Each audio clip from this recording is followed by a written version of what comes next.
Selamat pagi kepada kita semua.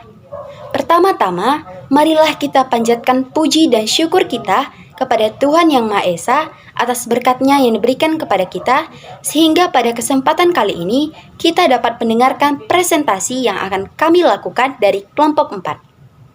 Yang kami hormati selaku guru pembimbing kami pelajaran administrasi, yaitu Ibu Suci Wulandari, dan yang kami sayangi para audiens sekalian. Dalam beberapa menit ke depan, kami akan membahas mengenai jabatan secara tepat, mudah, dan informatif. Sehingga kita akan dapat mengerti apa pengertian jabatan, jenis-jenis jabatan, analisis jabatan, fungsi jabatan, dan metode analisis jabatan. Semoga para audiens dapat menikmati presentasi yang kami lakukan. Berikut ini adalah presentasi dari kami, kelompok 4. Pengertian jabatan. Jabatan adalah kedudukan yang menunjukkan tugas, tanggung jawab, wewenang, dan hak seorang pegawai dalam rangka suatu organisasi. Jenis-jenis jabatan secara umum, yaitu ada 3. Di antaranya, 1. Jabatan struktural. Jabatan struktural adalah jabatan yang secara tegas tercantum dalam struktur organisasi yang ditetapkan oleh pejabat yang berwenang berdasarkan peraturan perundang-undangan yang berlaku. Kedua, jabatan fungsional. Jabatan fungsional adalah kedudukan yang menunjukkan tugas, tanggung jawab, wewenang, dan hak seorang pegawai negeri sipil dalam suatu satuan organisasi yang dalam pelaksanaan tugasnya didasarkan pada keahlian atau keterampilan tertentu untuk mencapai tujuan organisasi. Jabatan fungsional dibagi 2, yaitu jabatan fungsional keahlian dan jabatan fungsional keterampilan. Ketiga, jabatan pimpinan tinggi. Jabatan pimpinan tinggi adalah sekelompok jabatan tertinggi pada instansi dan perwakilan. 3. Jenis-jenis jabatan administrasi. Seperti yang telah diuraikan sebelumnya, jabatan dalam sebuah organisasi terbagi menjadi beberapa tingkatan dengan pembagian tugas yang berbeda.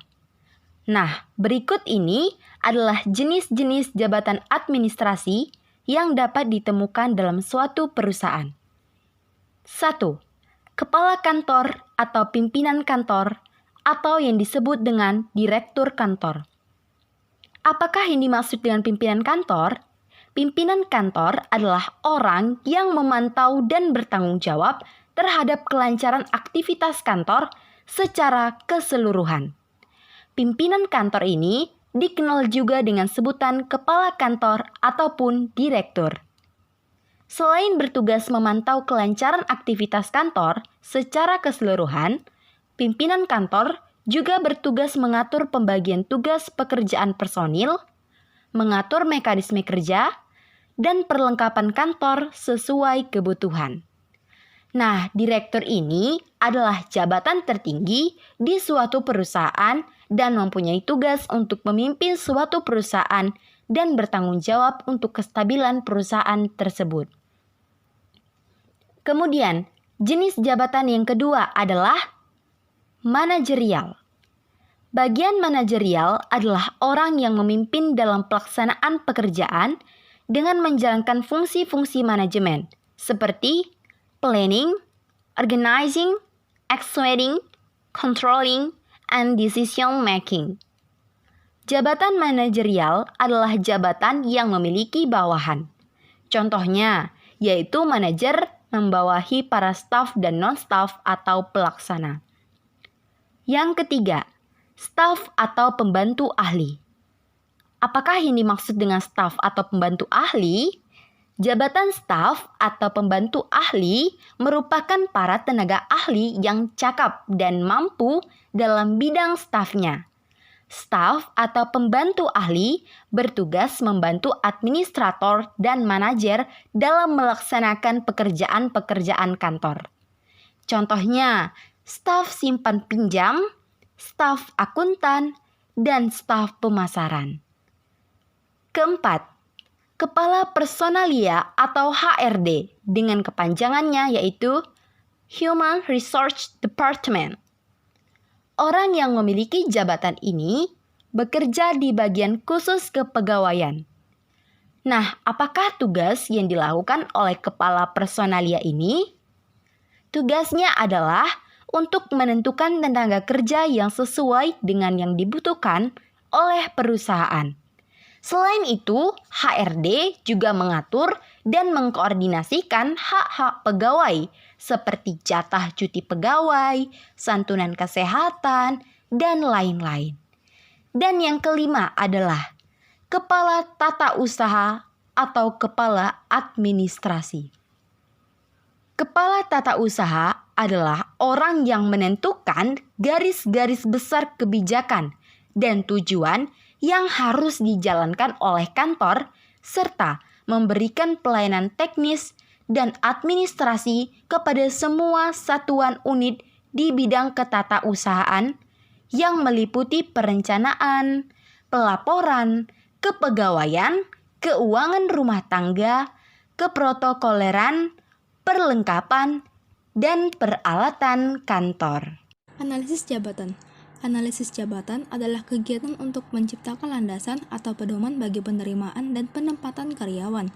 Analisis jabatan juga memberikan analisis pada setiap jabatan atau pekerjaan, sehingga dengan demikian akan memberikan pula gambaran tentang spesifikasi jabatan tertentu, yang artinya analisis jabatan merupakan pedoman untuk penerimaan dan penetapan pegawai serta pedoman kegiatan lainnya dalam lingkungan kepegawaian, seperti pedoman untuk melaksanakan latihan atau training, promosi, mutasi, dan syarat lingkungan kerja.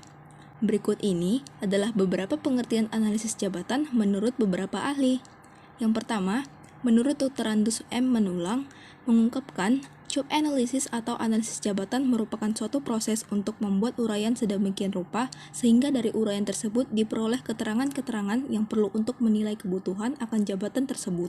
Yang kedua, menurut Profesor Dr. Komarudin, mengungkapkan analisis jabatan adalah proses untuk memperoleh segenap fakta jabatan yang berhubungan. Biasanya analisis jabatan itu mencangkup penciptaan pernyataan tertulis yang terpisah. Yang ketiga, menurut Dr. Andus Moekgichat, mengungkapkan analisis jabatan merupakan hal yang penting dalam manajemen kepegawaian karena hasilnya dapat digunakan hampir dalam semua program kepegawaian. Metode analisis jabatan. Metode analisis jabatan ada 4, yaitu yang pertama, kuesioner atau daftar pertanyaan, yaitu pengumpulan data yang menggunakan daftar pertanyaan yang sudah disusun sebelumnya, kemudian disebarkan kepada pegawai untuk diisi. Yang kedua, pengamatan. Pengumuman data dengan cara mengamati langsung di tempat. Hasil pengamatan tersebut langsung dicatat untuk diolah menjadi informasi untuk jabatan tersebut. Yang ketiga, wawancara. Pengumpulan data dengan mengajukan pertanyaan yang disiapkan sebelumnya dan mencatat jawabannya untuk diolah menjadi informasi yang diperlukan. Dan yang keempat yaitu menulis laporan pekerjaan secara singkat. Fungsi analisis. Fungsi analisis adalah hasil analisis jabatan yang juga berguna untuk memberikan informasi yang berkaitan dengan hal-hal berikut. 1. Deskripsi pekerjaan, job description, yaitu suatu daftar yang menggambarkan bagaimana tugas pekerjaan, wewenang, dan tanggung jawab yang diperlukan untuk suatu pekerjaan tertentu. Dalam deskripsi pekerjaan juga dicantumkan nama jabatan, kode jabatan, tanggal pembuatan, nama penyusun, nama departemen, lokasi, hubungan lini, hubungan dengan atasan langsung, kondisi kerja dan waktu kerja. 2. Spesifikasi pekerjaan, job specification, yaitu suatu daftar yang berisi tentang pengetahuan, kemampuan, dan keterampilan serta karakteristik lain yang harus dimiliki seseorang terkait dengan posisi pada jabatan tertentu. Dalam spesifikasi jabatan, hal-hal yang perlu diperhatikan antara lain fisik, tinggi, berat, dan wajah, mental pengalaman kerja, umur, jenis kelamin, dan status perkawinan. 3. Desain pekerjaan, job design, yaitu suatu proses rancangan pekerjaan dengan penentuan tugas-tugas dan metode serta bagaimana hubungan pekerjaan tersebut dengan pekerjaan lain yang masih berada dalam naungan perusahaan. Kesimpulannya yaitu, analisis pekerjaan bisa dikatakan sebagai mata panah dan ujung tombak dari berbagai fungsi sumber daya manusia. Kebutuhan tentang keakuratan dan keaktualisasian setiap posisi di dalam suatu organisasi dan penempatan seseorang untuk jabatan tertentu memerlukan analisa yang mendalam. Jika Anda salah menempatkan seseorang tidak pada kapabilitasnya, bisa dipastikan bahwa usaha Anda tidak akan berjalan optimal. Nah, itulah hasil presentasi dari kami, kelompok 4. Semoga hasil presentasi kami ini dapat memberikan manfaat kepada kita semua. Hal yang menjadi pedoman kami bekerja sama dalam pembuatan presentasi ini adalah, dengan bekerja sama, kita akan dapat mengubah dunia dan menciptakan karya anak bangsa yang nyata. Kami dari kelompok 4, inilah hasil presentasi kami. Terima kasih.